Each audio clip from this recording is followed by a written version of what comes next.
corazón, pues, no, y el ventrículo izquierdo, a comparación con el ventrículo derecho, o sea, es más grueso y un flujo más normal.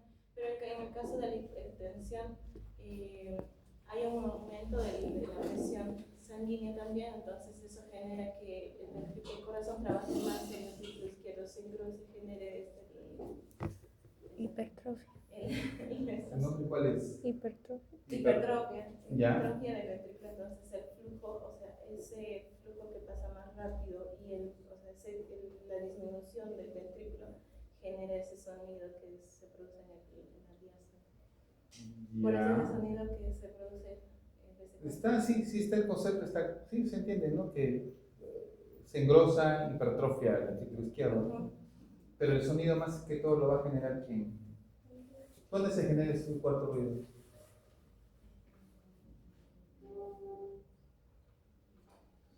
¿Quién lo origina?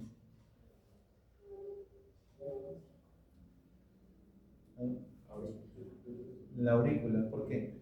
Como perdió su sensibilidad, pues el ventrículo va a chocar esa contracción.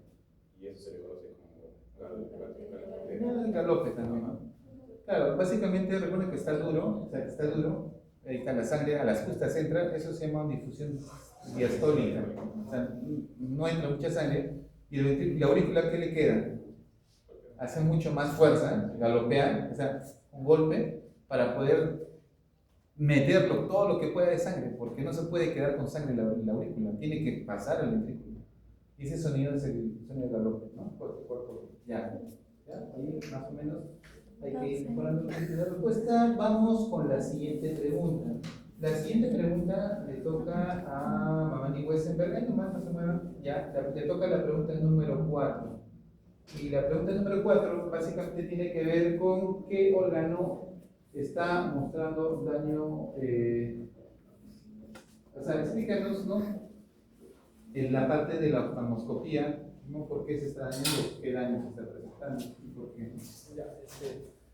Recuerdo ya el número 4, el análisis de la oftalmoscopía se detectó dos cosas importantes, que era hemorragias, flamas y exudados dolorosos y papila. Estas cosas son signos importantes porque están relacionados sobre una afección del ojo, específicamente la retina. Y estos síntomas que está teniendo la persona son síntomas de una retinopatía hipertensiva y todavía está en el grado 4, que es el grado más alto. Esto se debe porque esto se debe a la hipertensión maligna, el aumento de presión. Lo que tiene ahorita el paciente es 220 y 130.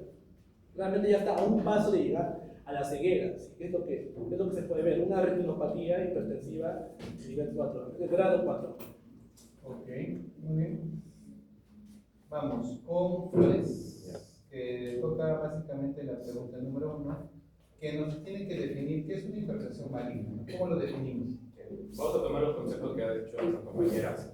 En este caso, nosotros debemos recordar que según la AJA, hay una nueva guía en este año que ha sacado de la hipertensión arterial. En este caso, han bajado los grados de intensidad, porque antes teníamos grados hasta el nivel 3, que era la crisis hipertensiva. Yo estaba buscando, y la definición entre estos dos, entre una crisis hipertensiva, que es una presión arterial mayor a 180 con diastólica de 120 mayores, con respecto a la hipertensión maligna, que también es una elevación de 180 en sistólica y 120 diastólica, es que la hipertensión maligna va a tener una afectación más enfocada a los órganos diarios. Como mencionó mi compañero, esta paciente tenía retinopatía, es decir, había un órgano diana ya afectado. Hemos visto también que hay un signo del S4, el galope, ¿no? Que también es una afectación a un órgano diana. También con nuestras respuestas de nuestras compañeras, pues también se va a ver que va a ver afectado el cerebro. Entonces, definición: hipertensión maligna es la subida de presión sistólica a 180 más y diastólica a 120, que afecta también a órganos dianos, que se va a representar en encefalopatías, cardiopatías, incluso retinopatías. Okay. Bien. Pasamos. Ahora le toca a Laura. Le toca la pregunta número 2, la cual es: ¿qué mecanismo fisiológico causa la cefalea? ¿O cómo explicarías el dolor de la cefalea que presenta el paciente? Ya, en el caso de la hipertensión arterial maligna, la presión arterial sube en exceso. Entonces, esto va a ocasionar a que las células endoteliales se dañen, altere la membrana, entonces van a pasar líquidos a los tejidos y van a provocar que haya edema cerebral en el caso del cerebro. Entonces, este edema va a hacer que aumente la presión intracraneal. Y como nosotros sabemos, el cerebro se puede autorregular de entre 60 a 150. Y una vez que pasa el tope, ya no se autorregula, entonces es lo que le va a provocar cefalea porque se va a estimular a los receptores nociceptores que le van a causar dolor, en este caso. Ya. Entonces, doctores, cuando les ven un paciente con crisis hipertensiva, ¿saben qué es lo que más viene? Por cefalea. Doctor, me duele la cabeza. ¿Ya? Y ellos piensan que tienen migraña, ¿no? Y a veces es la presión alta, ¿no? Tiene que ver con mecanismos vasculares. ¿Sí? Estamos comprando cada vez. ¿Listo? Y vamos a la siguiente pregunta. Hurtado, la pregunta número 5. Y la pregunta número 5 tiene que ver por qué hay edemas en los miembros inferiores, en este caso, de este paciente. Bueno, lo resumiría en que hay una disminución del flujo, supuestamente del flujo sanguíneo, porque en realidad es una confusión que llega a tener el riñón, porque se forma, debido a la alta presión, se forma una nefrosis fibrinoide, lo que va a generar que hay una disminución del flujo sanguíneo y va a activar el sistema renina-angiotensina-aldosterona.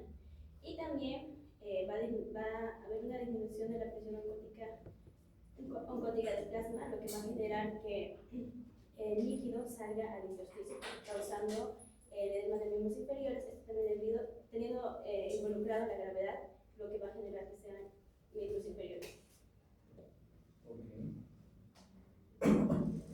Muy bien. Y por último, el doctor, perdón, no se puso, ¿no? Sí. Yo soy el doctor. Mamá Nial, correcto. Entonces la doctora va a responder la última pregunta, que es la pregunta número 6. Y esta pregunta tiene que ver básicamente cuál es el riesgo inmediato que puede presentar este paciente si no se controla la presión arterial. En el riesgo inmediato se puede observar que el paciente va a afectar a sus órganos dianos, como el cerebro, el corazón, los riñones.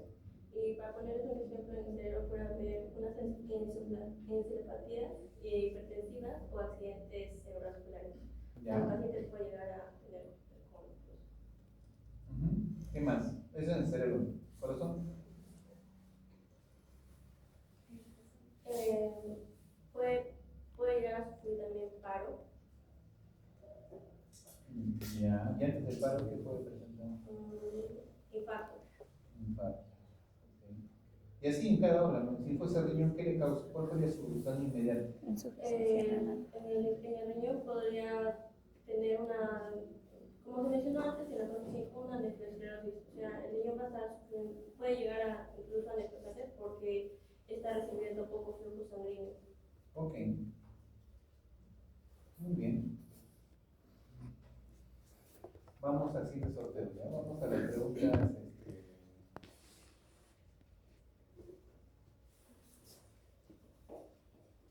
Bien, ahora sí, vamos a ir a las preguntas de sorteo intermedio. ¿Ya? Y bueno, son 10 preguntas y ya que no se el orden va a ser Hurtado, por favor, Hurtado, Gutiérrez, Laura Ramos, Flores Burga, Mamaniaro, Chía y por último Mami Hueso. ¿Ya? ¿Listo? Ya. Entonces, acá están exactamente las 6 preguntas y a la doctora Hurtado le ha tocado la pregunta número 5 de las preguntas intermedias. Vamos a ver.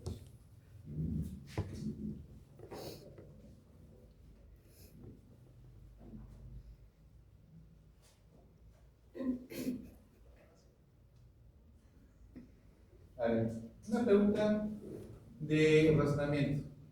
¿Qué pasaría, doctora, si yo, qué podría pasar si esa presión que está en 200 bruscamente lo bajo a 120, 80? ¿Qué podría suceder? Podríamos hacer una descompensación del paciente ¿Por qué?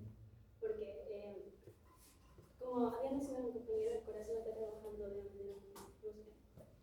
Ya.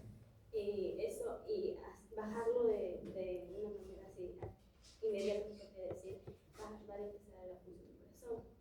Y también. Pero recuerda otra vez que lo estamos llevando a una presión normal, ¿no? 120, 80 es... Sí, pero la paciente ya tenía una hipertensión crónica, Ya. lo cual que significa que ya estaba acostumbrada a convivir con ese tipo de hipertensión, ¿no?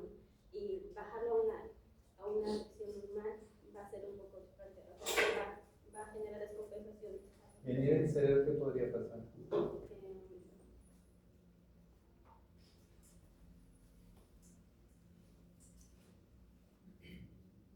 Por ejemplo, tengo una presión 200 sobre 100 y mi cerebro le baja la presión 180. ¿Qué podría pasar en el cerebro? Si tengo un daño en el cerebro, ¿no? O sea, pongámosle un ACV, ¿sí? Tengo un ACV isquémico, ¿no? Y mi cerebro está con una presión 200 y le bajo así rápidamente. ¿Qué podría suceder? Pues no le llega sangre a tu cerebro. Ya. Alguien que quiera. ¿Y eso qué causa? Claro. ¿Ya? Sí, redondeando lo que dice su compañera. Miren, tengo un paciente que tiene una presión de 220 sobre 80. ¿Por qué? A ver, ¿por qué un paciente que tiene un ACV, ¿sí? Un ACV isquémico, se eleva la presión? Porque cuando tu cerebro detecta que hay hipoxia, lo que va a hacer es que aumente la irrigación vascular para que, o sea, lo entiende como que no hay oxígeno, no hay sangre. Aumenta y eso hace que aumente la presión para que llegue más sangre a tu cerebro. Y aumenta la perfusión tratando de compensar esa isquemia que no llegue. Entonces, sucede que si tú le bajas rápidamente la presión, ¿qué va a suceder con el cerebro? Se va a quedar sin sangre. Doctor, pero esa presión no, sí, pero esa zona del cerebro que estaba sobreviviendo con esa presión alta va a entrar a mayor isquemia y malograste el cerebro del paciente. Por eso no lo bajamos rápidamente. ¿Ya? Sí, va por ahí, va por ahí. ¿Por ahí, doctor Quintana? Ya. Muy bien, vamos. Laura. La otra Laura nos va a responder la pregunta número 1. La pregunta número 1 básicamente me menciona y dice, acá está.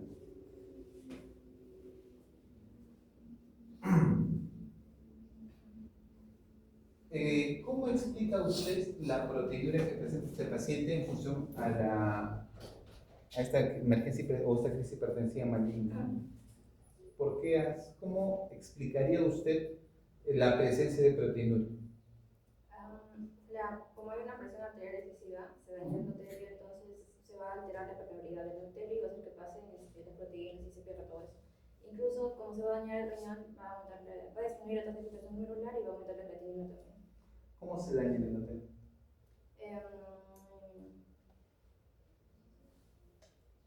Ya.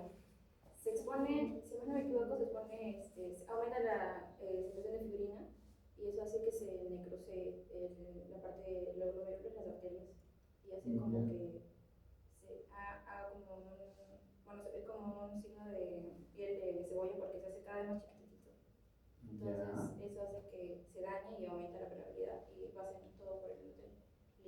Claro, básicamente, doctor, sí, redondeando un poquito, el daño del endotelio se va a dar por hiperfiltración. Es como que lo haces funcionar de más. O sea, filtro, pero filtra más. Y en su hiperfiltración hay un desgaste celular y eso se llama fibrosis. Por eso el término en realidad, más que necrosis, es esclerosis. Nefrosis hipertensiva le llaman. Es como que se esclerosa, se hace fibrótico y se pone duro la membrana. Y eso va a hacer de que en ese proceso de inflamación hay alguien que va a perder el paciente. Proteínas, ¿ya? Pierde proteínas. Muy bien, vamos con la siguiente pregunta, que sería la pregunta número 3 para Flores Burgos. La pregunta número 3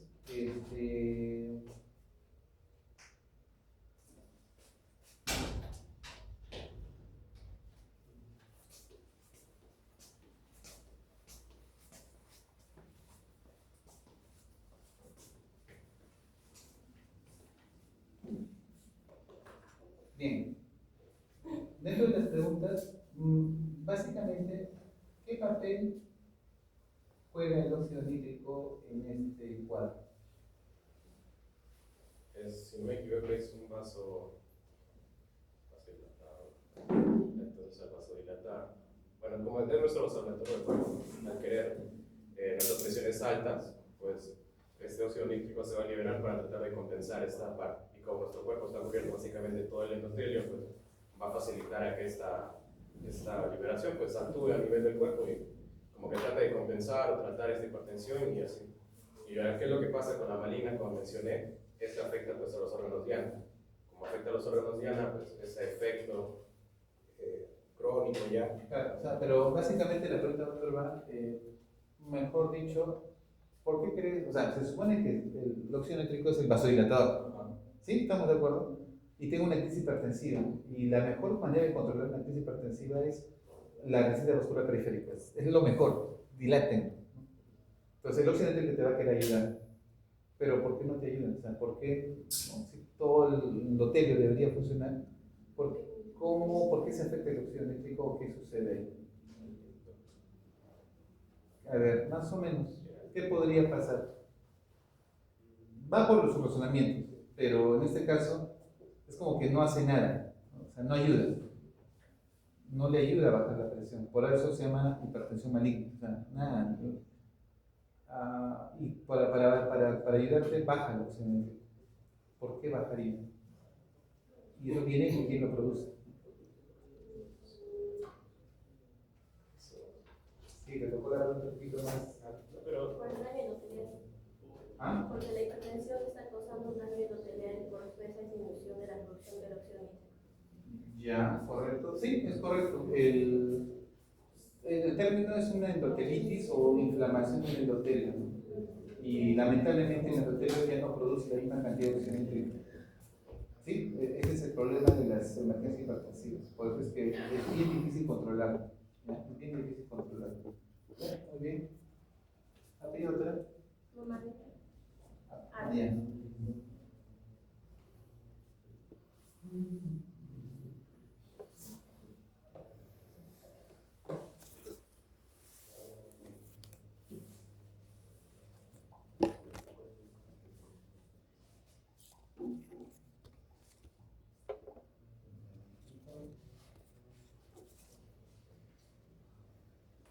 Ya, una manera toca la pregunta número 6.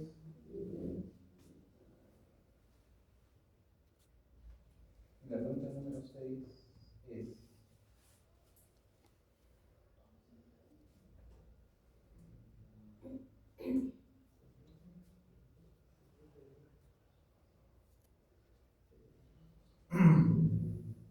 ¿qué papel juega el sistema renina-angiotensina-aldosterona en este tipo de pacientes?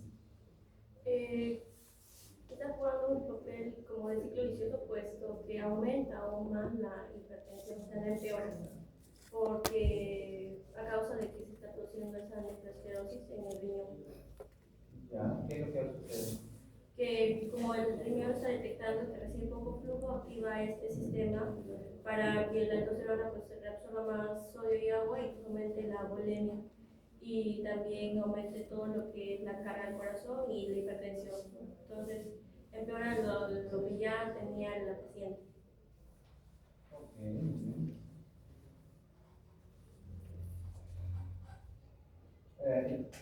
Vamos con Chia, ya, la pregunta número 4. Y la pregunta número 4 que ha tocado es: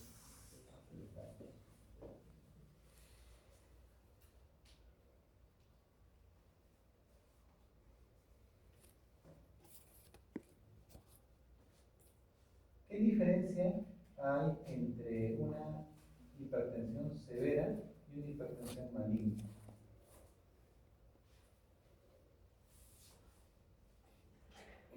Yo encontré una hipertensión severa, ¿no? Está alto.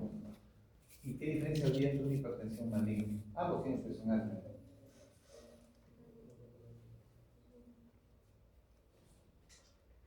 ¿Cuál sería la diferencia? ¿Y por qué?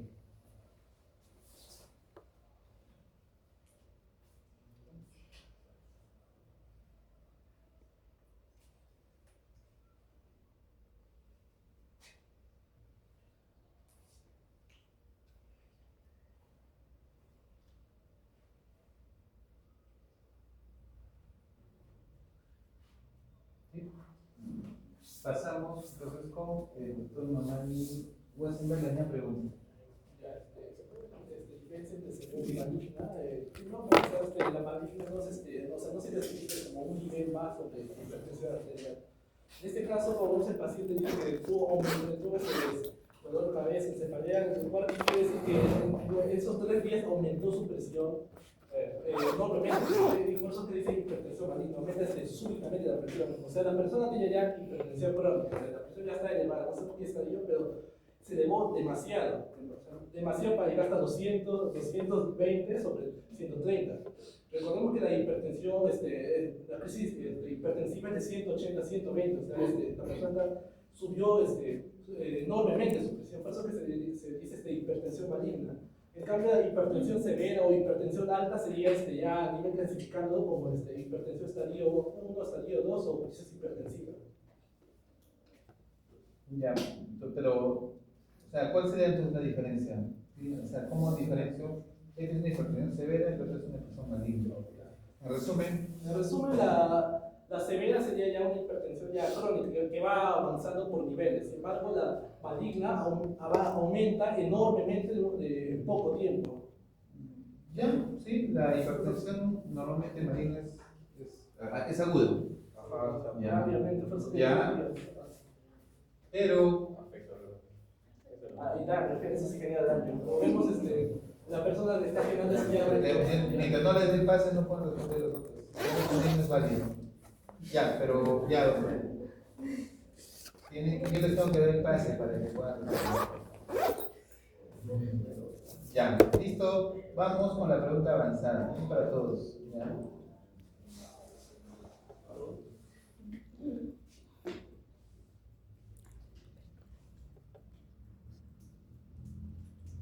A ver.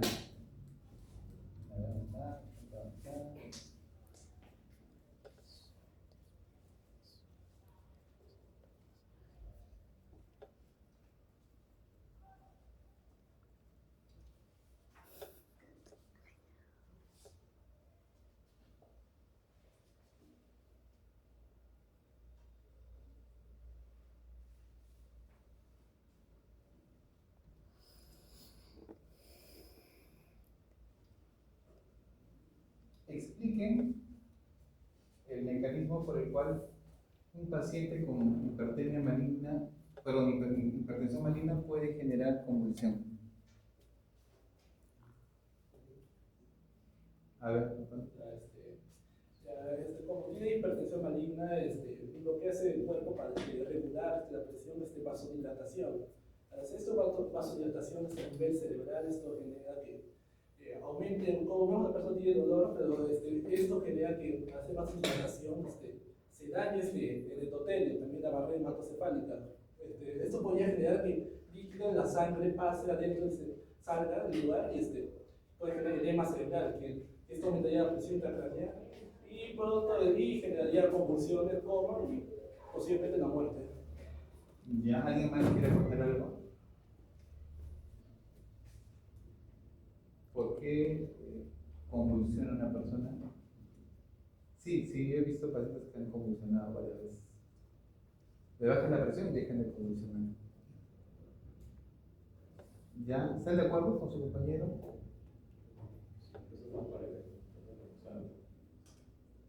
En realidad existen 3 mecanismos, ¿ya? Uno es, sí, el aumento de la presión, aumentas la permeabilidad, aumentas el flujo sanguíneo, todo eso, y eso altera un poquito la parte hidroelectrolítica, ¿sí? De conducción. O sea, primero alteras porque generas edema cerebral y la conducción, y generas focos ectópicos, porque recuerda que la convulsión es la aparición de focos ectópicos que generan y disparan estímulos sinápticos descontrolados. Es como que y el paciente comienza a hacer movimientos, ¿no? Entonces, esa es una de las causas, ¿no? Trastornos hidroeléctricos, básicamente por esa alteración, el edema y la permeabilidad vascular, que también puede originar el problema. Muy bien, terminamos. Sobre las 100, 2, 3.